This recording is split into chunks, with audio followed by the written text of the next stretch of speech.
Facebook famously determined that if a new member invited 10 friends within 14 days, they were hooked for life. So they focused religiously on driving the user experience to this key metric. If you apply this product-based approach to B2B sales, then you can identify those users that are ready to talk.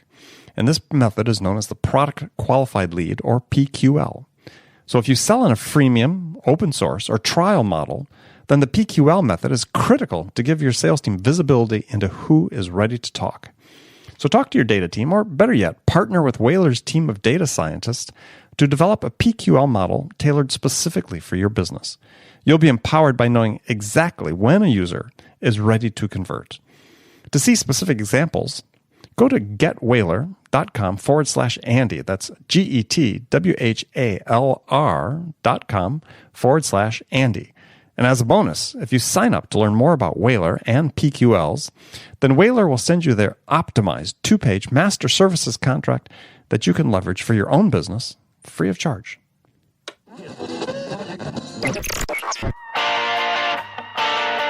It's time to accelerate. Hi, this is Andy. Welcome to another edition of Frontline Friday with my regular and very special guest, Bridget Gleason. Now, before we get to the show, Bridget and I have a favor to ask of you. Really appreciate it if you took time right now to leave a review for this show on iTunes. And while you're there, click the button, subscribe to Accelerate. Make sure you get Frontline Friday automatically each week. Also, we need to hear from you. More specifically, we need your sales questions. I mean, what can we answer for you? What challenges do you have that we can help you with? So go to accelerate.fm/frontline and enter your question there. Each month, we're going to select one listener's question to be the question of the month. And the winner will receive a $50 Amazon gift card. So remember, go to accelerate.fm/frontline to give us your question and maybe win $50. So Bridget, how are you today? As usual, I'm doing great. Great. I'm doing fantastic. And where are you today? Boston. Today I'm in Boston. Yes, I'm not doing as much back and forth. I was in Tel Aviv not too long ago, but back in Boston, it's starting to get a little chilly.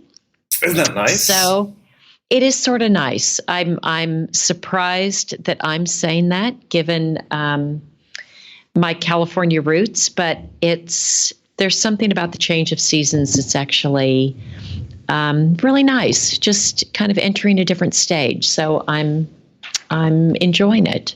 Yeah, I mean, we had, as your weather in Boston, not too different than New York City. And in Manhattan, we had this extended summer. I mean, October was hot. And I was just like, even though, like you, I'm mostly from California, but been in New York long enough now that psychologically it's like, okay, well, it's our 1st of October rolls around. You want to start cooling down. And it's you look outside and on like an overcast day, it looks like it's cold. But you walk out, and there's not people, I'm convinced, get dressed in New York in the morning. They look outside and they think, okay, it's this time of year. That must call for, long coat, sweater or something. And then you walk outside and it's 80. And I'll see people, they're convinced, it's just like, it's the season. I'm going to wear this. Gosh darn, I'm going to wear these clothes. Whether it's hot regardless. or cold, regardless, because it's that time of year. So, but for me, it was fantastic because morning runs in Central Park.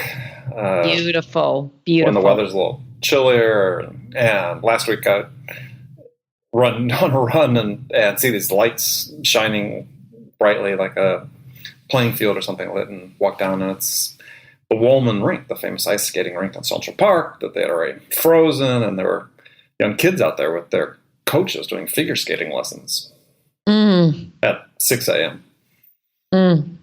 But it was nice. That made it feel like fall and winter.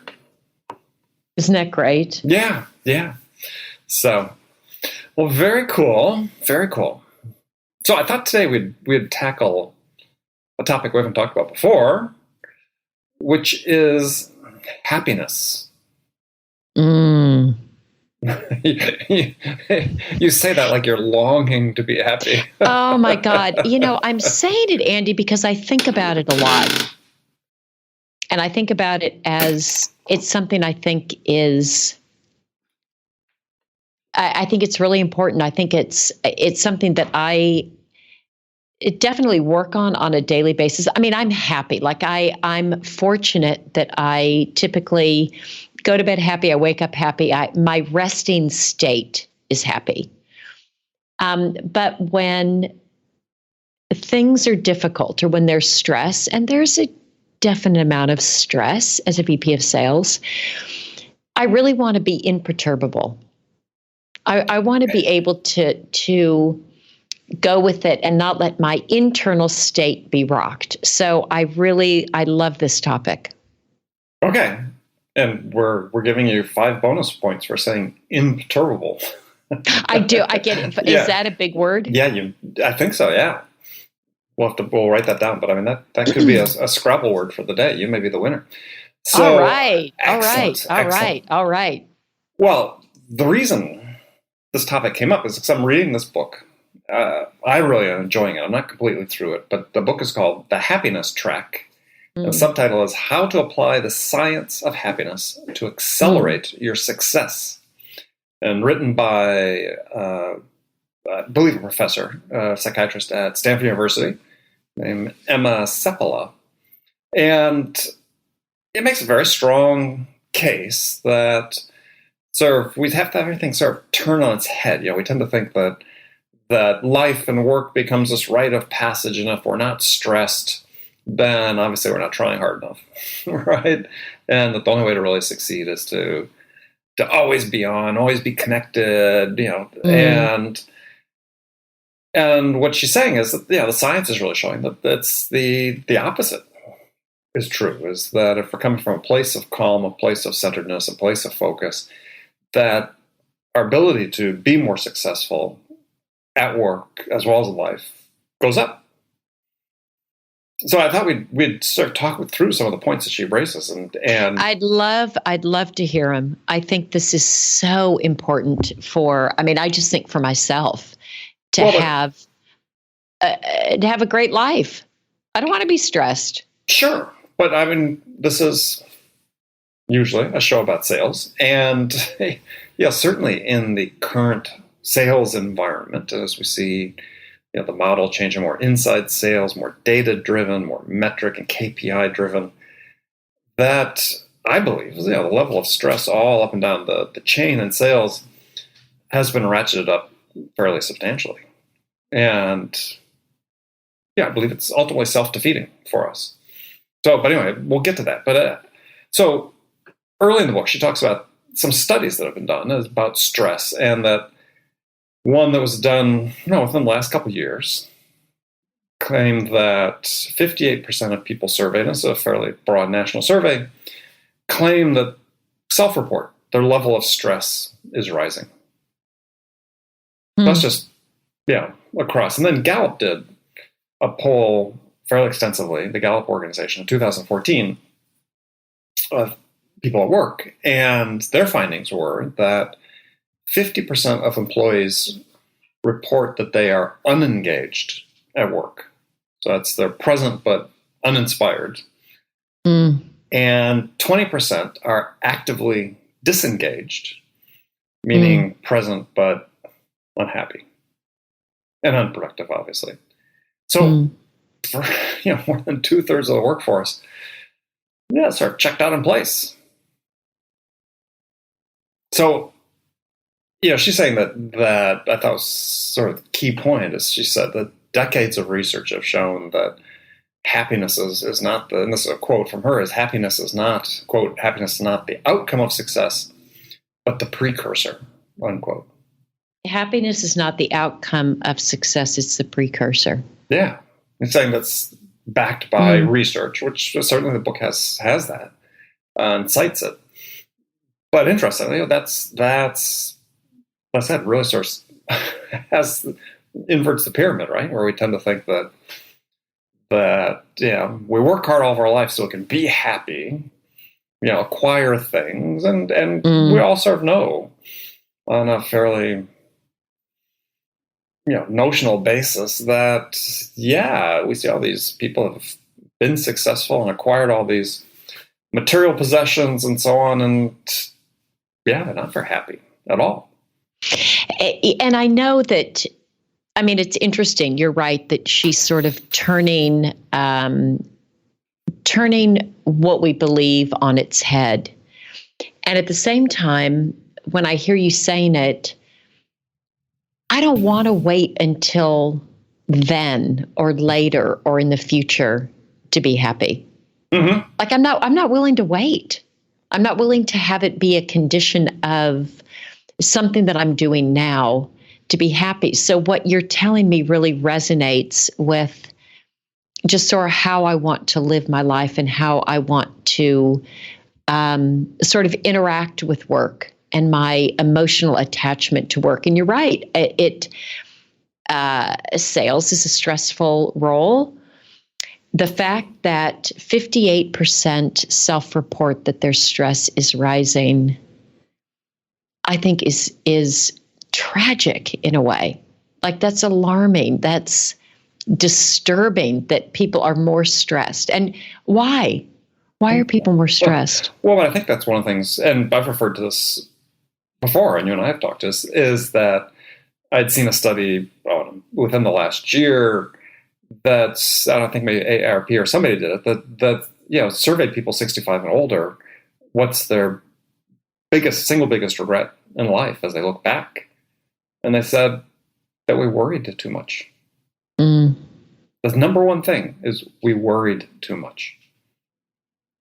So here we have it coming from both ends, right? It's like they could look back. You could look back as an older version of yourself and to a younger version and say, stop worrying so much. But then we sort of have it, part of our culture is that if we're not stressed, then, like I said, we're missing out, right? There's this whole fear of missing out thing that comes out. And interesting, what she says is, that in the author of the book, Emma Seppala says, is that the net result is when we feel burnt out, right? When she used a phrase that we accept overextension as a way of life, right? Because we're always connected, we're always on, we're always email, texting, social media. And even if we're doing that from, somewhat even of a pleasure or recreational basis, it's still creating stress. That when we get burnt out, when we reach the end of the sort of the line, we blame ourselves for it. So it sort of becomes this self-perpetuating, create more stress over the fact we're stressed out. Mm. Do you feel like your stress has risen? Like, would you be part of that 58%? No. I mean, I think that, and there wasn't a breakdown by ages and so on, but I think that, I think I felt stress more when my kids were younger. And I was at a different stage in my career. So no, I don't feel it in the same way. Maybe I'm insulated against some of it, but I might still feel stress because I've got things I'm trying to accomplish, in my life and for my family and so on. So it's not like it ever goes away, but I don't carry it the same way I did before. And I think that part of that is just experience and age. It's one of the benefits of age. I think there may be a lot of things that aren't good, but that's definitely one of the benefits of age is just being able to contextualize perspective. Things. Perspective.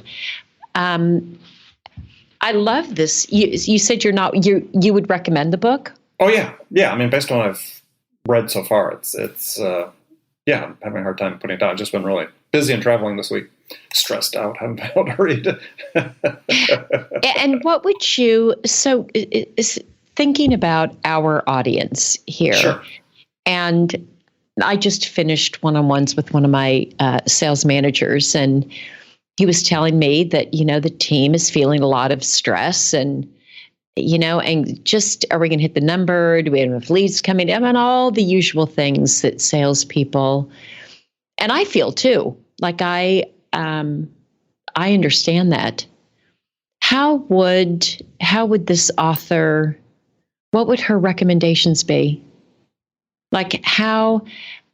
Well, she lists 6 myths of success, and so let's go through this quickly. So one is never stop accomplishing. meaning you always got to be moving up, right? Always got to be moving forward. That you can't stay still for a second, right? Number 2 myth of success is that the first one doesn't seem like a myth to me. Wow. I didn't know that. No, and I guess it's an interesting one because I don't feel like I need to keep accomplishing in order to be happy, but maybe I do. Maybe I do feel that, actually. Well, it depends where you come from, as you said, how you contextualize it. Because for me, I'm reading this book because I came across a reference to it in a blog I was reading. Why was I reading that blog? Actually, it was I think linked from 2 blogs I'd started before that. I kept seeing interesting links. I'm just curious, right? For me, It wasn't about fear of missing out on something. But I think she says that a lot of this, never stop accomplishing is not people who are just, naturally curious and want to keep on learning, but people feel that they have to, right? And I think that's that's different. It's very different as opposed to, I think, there's being wanting to and feeling that you really want to learn something and you're, I'm just going to go down and follow these breadcrumbs and see where they go, as opposed to, oh my God, I've got to be learning this. I got to spend an hour today reading this because if I don't, there's a consequence. And that's, the motivation is hugely different though. Right. So the second one she talks about is that there's a myth that you can't have success without stress, right? That we just have to suck it up.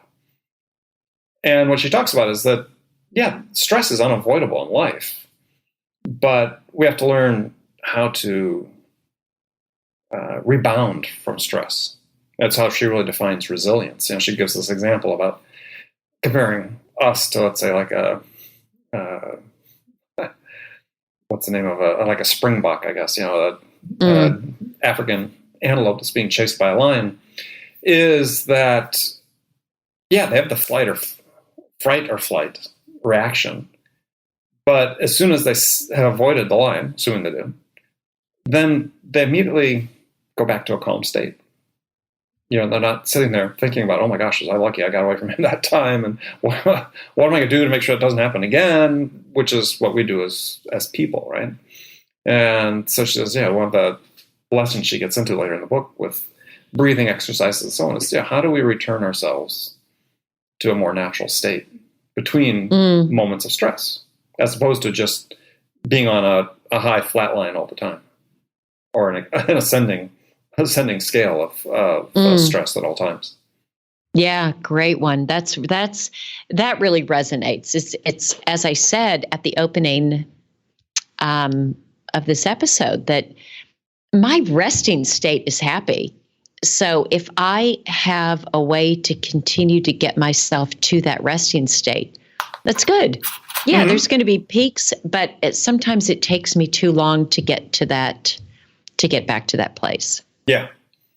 So that number 2. Number 3 was, we have this myth that we need to persevere at all costs. We need to work until we're exhausted. Don't stop until we drop. And again, that's not the way things really work, right? It's much more episodic, and we have to learn how to work and succeed in those smaller chunks.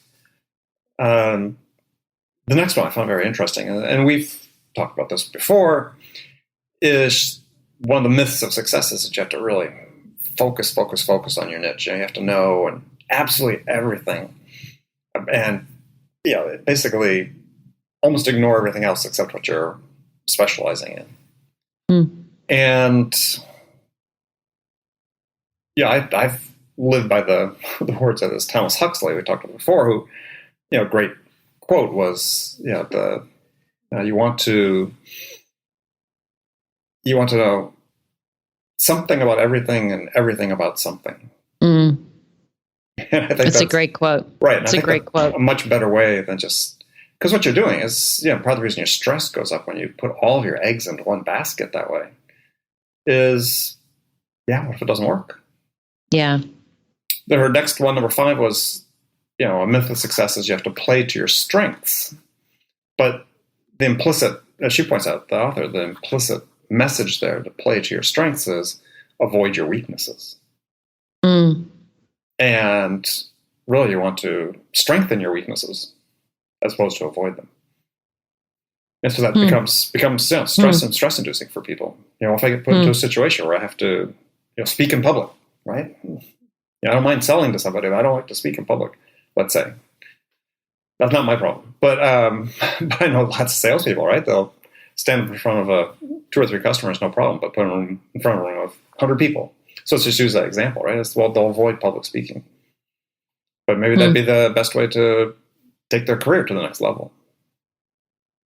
And then the last thing she said, myth for success, is that it has to be about looking out for number one, as opposed to serving others.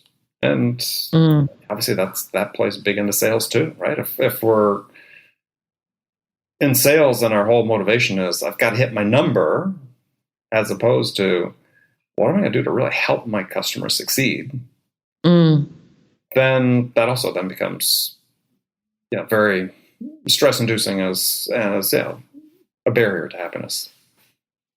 So I thought that is interesting because the net impact of all those things is certainly one is they really harm and impede our ability to connect with others in a productive fashion, right? Because she points out what is happiness? Well, happiness is basically a state of heightened positive emotions.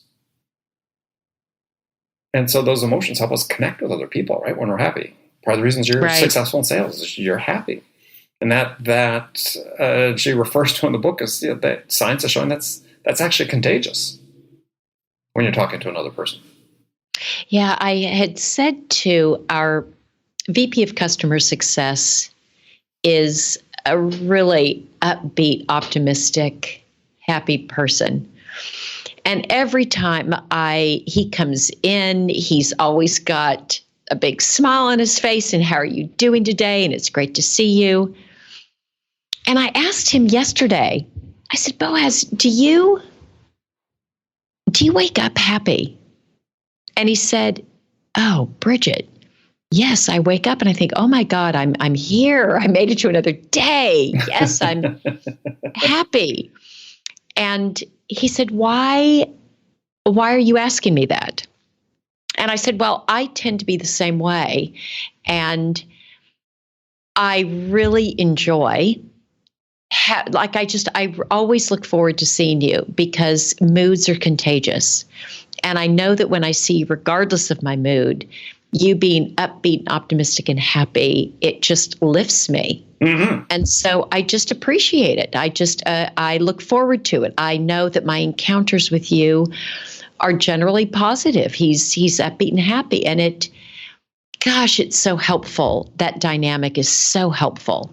And I find for me, it's, like I said, I look forward to it. It helps me very tangibly. Yeah. Yeah. Well, and I think if you think about the benefits of happiness, and certainly the author spells out some, which is that she sort of divided into 3 categories. One was, an intellectual level. Being happy helps us learn faster, be more creative, better problem solvers. Psychologically, it helps us be more resilient, bounce back from stress. Socially, obviously, helps us connect and strengthen relationships. So I think we sort of put this in back into a sales context, and we think, okay, think about our SDRs, who unfortunately, they're entry-level jobs, and they're oftentimes positioned as, you just got to come in and gut it out and work your way through it. And given sort of the turnover rate, which average duration is about roughly 12 months now on average for SDRs. Right. These aren't happy people. They may be happy the first couple months, but I mean, if it's only lasting a year, you got to, at best, they're happy for half the time. And then it's like, oh my God, what's next? And that gets communicated to prospects. We think that doesn't have an impact on their ability to do their jobs well. Of course it does. And so these are the people we have at the sharp end of the spear for us, right? They're the ones out making these initial contacts with our customers. And I'd be willing to bet they are the least happy people in the organization. I don't know if that's true. Well, well, think about it. I am thinking about it. Yeah. I mean, on balance, So I said, you got your reps.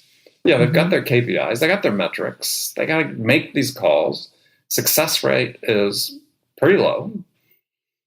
Yeah, just because there's volumes involved here. It's a really tough environment. And I just wonder, I'll ask the question. I mean, you deal with this on a daily basis as well. Are we putting them in a situation from a quote unquote, not that we can be responsible for people's happiness, but creating an environment where this attention to happiness puts them in a better position to succeed. Well, I haven't read the book, but I think happiness, from other things I've read, is so largely internal and has a lot less to do with your external circumstances. It's the story that you tell yourself about the job that you have or the situation that you have. So I don't know. I don't know that necessarily they're less happy. I agree it's a grueling job, but I don't know. I guess I would say that sales is a grueling job. Well, yeah, and I didn't want to just focus on SDRs. I mean, I've worked for managers who, seem to take delight from making life a living hell for everybody on their sales team. Yeah, which I don't get. But you've I'm sure read stories and studies about the. We don't really have people in toll booths anymore. We used to. Now it's all automated. You go fast pass, you go through. But when you used to have people in the toll booths, it wasn't that long ago. And there were some, they were unusual, but there were some that were just surprisingly happy. Yeah. And they were doing the same job as the others. Yes. And I guess I look at Andy and I think two things. I think one, I do want to create for my team as many positive conditions as I can. Like I want to be mindful of making it an environment where it is easier for them to tap in to their own well of resilience and happiness. So I want to make it easier as opposed to harder. And I think for myself too, is I want to be, again, back to my big word, imperturbable. Like I like how I can't wait to read the book. I like how she talks about, these animals in the wild, that they'll have some condition of stress, but it's really how quickly they can get back to baseline. How quickly can I get back to happy self before, the next stressful event? So I guess for my team, I want there to be less stressful. If I can help prevent stressful events, which I can't prevent all of them. No, well, they're a fact of life, right? Especially in sales. All the time. Yeah. Well, and just a few minutes we have left, she talks about 6 keys of happiness, which she goes into depth in the book, but as one is learn how to live in the moment. We keep talking about mindfulness and being focused. Yes. And interestingly, she brings out something I hadn't really thought about before, which makes complete sense when you think about it, is she says, look, this ability to be in the moment, to live in the moment, to be focused on, the person you're having an interaction with, let's say, in the case of sales. So when that happens, what it does is it increases your charisma. Interesting. Right? Because we talk about these things that are contagious. So, this eye contact that you make with someone. Yeah, that makes sense. And so you think about that from a salesperson standpoint. Not being distracted, not trying to multitask, not being focused on the next question they have to ask, but really being focused on the customer, you increase your attractiveness. Yeah, that's wonderful. And Amy Cuddy talks about this in her book Presence as well. I mean, this is something that it's just basic, which also speaks to why it's important to have do video calls and other cases where you can get in front of customers, because that obviously increases your ability to demonstrate that charisma. We talked about tapping into resilience, actually a term that you used, and the importance of breathing exercises. Not necessarily meditation as much, which she talks about, but just regular breathing exercises that can help return you to that baseline state. Very simple breathing exercises. She says one of the keys to managing your energy is to stop thinking about the things that went wrong or things that happened before, right? Stop. I was going to use her big word, which I never use. But go ahead. This is Big Word Friday. Perseverate. Excuse me. Perseverate. I love that word. Yeah. And I do tend to perseverate. Yeah. Way too much. Endless rumination about things that we could have done better and so on. And that's just, it's energy sapping and stressful. So, sometimes one of the keys to happiness, and this is a lesson for all of us, is sometimes you just have to do nothing. And that can be so hard for some of us. I'll say this person right here in Boston, it can be hard, but it's good practice. I try to do a lot of nothing on weekends. Yeah, and what I'm guilty of, and is doing, like on weekends in particular, is, I love watching soccer, Premier League soccer. It's on early in the morning. I've gone out, done a run or a ride or swim or something, come back, open up my laptop, work on my newsletter for the week, and watch soccer. And what I've started doing is like, no, let's put the newsletter aside. If you want to watch soccer, just watch soccer. Just do one thing. Yeah, it's really good. And make that a nothing and stop. And it helps actually quite a bit. Last two, be good to yourself. And the last one, which we've also brought up previously on the show, is show compassion to others. Make it a part of your life to be of service to others. Such a good one. Yeah, if it's not all about us, it makes you happier. Yeah, those are great. I'm looking forward to reading it. Good. Well, hopefully others will too, and they can send us some questions if they have any about the book or comments about the book. Again, the happiness track, how to apply the science of happiness to accelerate your success. And think about it in the context of sales, as we did today, is because, I remember working for a CEO that when he said the words, he was so unusual compared to everybody else I'd worked for, where he said, I just don't believe in creating an environment where, salespeople feel they have the old reference here, the sword of Damocles hanging over their neck. Yes. I feel that every end of quarter. Yeah. That's when I feel it. Yeah. And he was true to his word. In fact, this is an organization that's $2 billion a year in revenue now, or virtually $2 billion. They don't really even have a sales organization. Wow. I love that. Yeah. So, but people can do great work in that environment.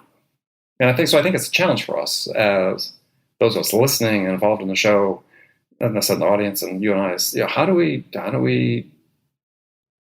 be more conscious of the culture that we're creating, and think that there's really what we're doing today in many respects isn't working, right? And we have a certain level of success we achieve, but if we look at some of the external indicators, they don't say, "Wow, we're being wildly successful." Right. So let's consider alternatives. I think it's fantastic. Love it. And this is one. All right, Bridget, as always. Andy, that was great. I really enjoyed it. I feel happier already. Perfect. Mission accomplished. Mission accomplished. Good. Happy enough to come back next week? Happy enough to come back next week. Perfect. Well, that's what I live for. So, all right, Bridget, thank you. Friends, thank you for spending this time with us. And we look forward to having you come back next week for another episode of Frontline Friday. Wonderful. Looking forward to it. All right, bye.